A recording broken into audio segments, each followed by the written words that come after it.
Hello friends, स्वागत है आप सभी का द सोशल क्लास के एक और नए वीडियो में। तो आज हम लोग सीयूटी 2025 का जो हिस्ट्री डोमेन है उसके मोस्ट इंपॉर्टेंट क्वेश्चंस को करने वाले हैं। ठीक है, ये क्वेश्चंस है मोस्ट लाइकली जो कि आपके एग्जाम में आ सकते हैं। ठीक है, मैं आज आप सभी के लिए जो मोस्ट लाइकली क्वेश्चंस है उसको लेके आया हूँ। तो आप वीडियो में एंड तक बने रहिए ताकि आप एक भी क्वेश्चन को मिस ना करें। ठीक है, तो अगर आपको ये पीडीएफ चाहिए जिससे आप एमसीक्यू वगैरह प्रैक्टिस कर सकते हैं तो आप टेलीग्राम को ज्वाइन कर लीजिएगा, लिंक आपको डिस्क्रिप्शन में मिल जाएगा। तो सबसे पहला क्वेश्चन क्या है, in the context of Harappan civilisation which one of the following was not a distinguishing feature of the great bath at Mohenjodaro. ठीक है, सिंपल में आपसे पूछा गया है कि इनमें से कौन सा जो है ग्रेट बाथ का फीचर नहीं है। तो अभी ग्रेट बाथ का फीचर जो है कौन सा नहीं है, तो सेंट्रल वाल जैसा कुछ नहीं था ग्रेट बाथ में। ठीक है, ग्रेट बाथ में आपका कोई सेंट्रल वाल का मतलब कोई मेंशन नहीं किया गया है। तो इसका आंसर क्या हो जाएगा, presence of a central wall. The great bath had a water inlet and outlet system but no central wall. Question two क्या है, which one of the following Vedic text discusses social stratification in the form of Purusha Sukta. कौन सा वैदिक text जो है आपका social stratification को discuss करता है पुरुष सूक्ता के फॉर्म में। ठीक है, तो पुरुष सूक्ता जो है आपका ऋग्वेदा का पार्ट है, ऋग्वेदा में इन सबको डिस्कस किया गया है।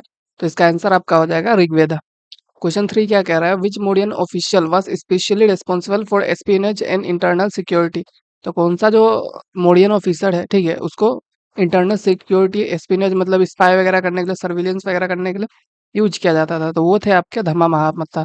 धम्मा महामत्ता जो थे वो आपका ऑल्सो असाइन लिखा है, मतलब उनका जो मेन काम था वो तो धम्मा को स्प्रेड करना था, साथ में वो लोग सर्विलेंस ड्यूटीज वगैरह भी करते थे। ठीक है, क्वेश्चन फाइव क्या है, which Mughal emperor issued the farman to the East India Company in 1717 granting them duty free trade rights in Bengal.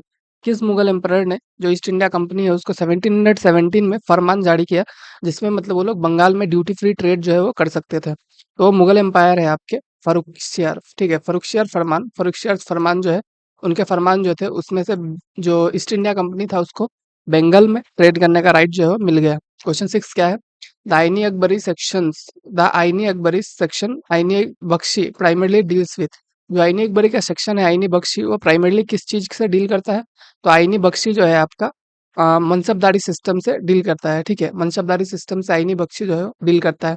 Detail information on mansabdar rank salary ये सब चीजों के बारे में बहुत ही डिटेल में बताता है। क्वेश्चन सेवन क्या है, which of the following is not a characteristic of early Jain religious practices. तो इनमें से कौन सा जो है आपका जैन रिलीजियस प्रैक्टिसेस को लेके करेक्ट नहीं है, करेक्ट नहीं पूछा गया है आपसे। ठीक है, नोट लिखा गया है। तो वो जो होगा आपका, देखिए, practice of ahimsa versus of yakshas and yakshinis, theistic worship of creator god emphasis on asceticism. तो इसका करेक्ट आंसर होगा theistic worship of a creator god. ठीक है, Jainism is not theistic, it reject the idea of a creator god. ठीक है, question 8, which inscription provide the earliest epigraphic evidence of land grants in India.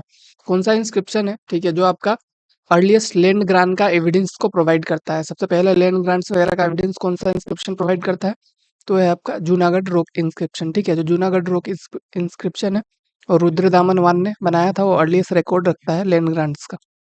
Question 9 क्या है, Alberuni work Kitabul Hind was written in. Alberuni का किताबुल हिंद जो है वो किस language में लिखा गया था, तो ये लिखा गया था आपका अरबिक में। ठीक है, क्वेश्चन 10 क्या है, in the context of Vijayanagara architecture what is mandapa. Vijayanagara के हिसाब से आपका मंडपा जो है वो क्या है, तो मंडपा जो है वो आपका एक पिलर्ड हॉल को कहा जाता है। ठीक है, mandapa is a hall use for religious और सेरेमोनियल गैदरिंग्स इन टेम्पल। ठीक है, रिलीजियस और सेरेमनी का गैदरिंग के लिए यूज किया जाता है। क्वेश्चन 11 क्या है, the term polaj polaj in Mughal revenue records refer to. Polaj term जो है मुगल रेवेन्यू रिकॉर्ड्स में वो किस चीज को रेफर करता है, तो पोलज जो है आपका लैंड कल्टिवेटेड एवरी ईयर। ठीक है, polaj was fertile land use continuously for agriculture.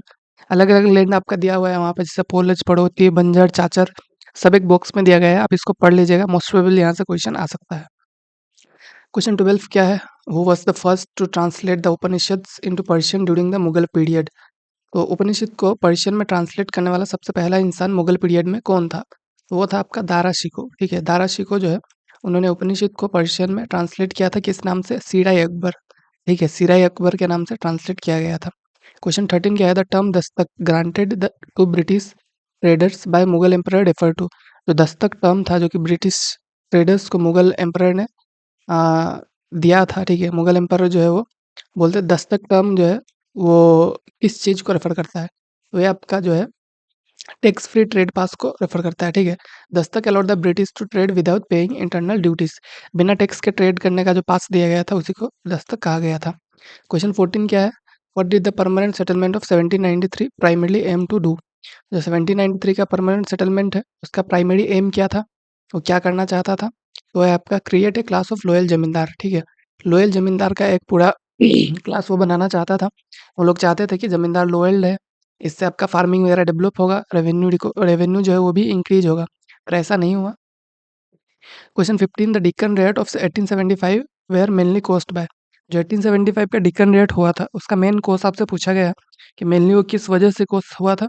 तो उसका जो मेन रीज़न है जिसकी वजह से डिक्कन रेट आपका 1875 में हुआ था, वो है आपका हाई टैक्सेशन, ठीक है? ज़्यादा टैक्स लिया जा रहा था जो आपका पीजेंट्स है उन लोगों से, तो यही उसका मेन रीज़न था, ठीक है? Farmer revolted against money lender due to crushing डेब्ट साइकिल्स। और साथ में डेब्ट साइकिल बहुत ज़्यादा वो हो गया था कि जैसे वो लोग डेब्ट जो है उसको कम नहीं कर रहे थे, साथ में इंटरेस्ट बहुत ज़्यादा ले रहे थे, ये सब रीज़न्स था, जिसकी वजह से डिफ़ॉल्ट हुआ था। क्वेश्चन 16 क्या है? In which year was the vernacular press act passed in by व्हॉम? Vernacular press act जो है वो किस ईयर में पास हुआ था और किसने पास किया था? तो वर्नाक्युलर प्रेस एक्ट जो है वो आपका 1878 में आया था, और साथ में किसने लाया था उसको? लॉर्ड लाइटन ने लेके आया था, ठीक है? लाइटन ने 1878 में इसको लेके आया था। तो ये जो एक्ट था इसमें क्या था कि freedom of Indian language newspaper during Lytton's viceroyalty, ठीक है? जो आपका इंडियन लैंग्वेज का जो न्यूज़पेपर्स वगैरह है उसका फ्रीडम को छीन लिया गया था इसमें। Question number 17 the slogan Delhi Chalo was associated with which leader? तो ये जो स्लोगन है दिल्ली चलो, ये किस लीडर के साथ एसोसिएटेड है? तो ये आपके सुभाष चंद्र बोस जो है उनके साथ एसोसिएटेड है, ठीक है? It was raised by Bose during the Indian National Army campaign in 1944। Question 18 क्या कह रहा था? Cabinet mission plan of 1946 did not propose. जो आपका कैबिनेट मिशन प्लान था, वो किस चीज़ को प्रपोज नहीं करता है? मतलब किस चीज़ के बारे में बात नहीं करता है, ये आपसे पूछा गया है। तो कैबिनेट मिशन प्लान जो है ना आपका division of India into Hindu and Muslim state, इस चीज़ के बारे में बात नहीं करता है। कैबिनेट मिशन प्लान से आपका कॉन्स्टिट्यूएंट असेंबली बना, फेडरल यूनियन बना, ग्रुपिंग ऑफ प्रोविंसेस हुआ, पर आपका ये डिवीजन जो है वो उसमें नहीं था, ठीक है? ये जो आपका उसका पार्ट नहीं है। क्वेश्चन 19 क्या है? Which act first introduce the principle of representation for Indian in legislative council? सबसे पहले किस एक्ट में आपका इंडियन को लेजिस्लेटिव काउंसिल में रिप्रेजेंटेशन मिला? वो है आपका आईसीए इंडियन काउंसिल एक्ट 1861, ठीक है? इसमें क्या हुआ कि Indian non officials into legislative council for the first time in लोगों को अलाउ किया गया था। Question 20 the Jallianwala Bagh massacre occurred after which of the following legislation? जो जलियनवाला बाग मैसेकर है वो किसके बाद हुआ? तो वो हुआ था आपका रौलत एक्ट 1919, ठीक है? रौलत एक्ट 1919 के बाद जो जलियनवाला बाग मैसेकर है वो आया था। Question number 21 the original draft of the Indian constitution was prepared by? तो इसमें देखिए जो ओरिजिनल ड्राफ्ट है इंडियन कॉन्स्टिट्यूशन का, ओरिजिनली उसको किसने लिखा था, ठीक है? उसको किसने प्रिपेयर किया था? तो वो है आपके बी एन राव, ठीक है? B N Rao prepare the first draft before the drafting committee finalize it under Ambedkar. Question 22 the term paramountcy under British rule mean?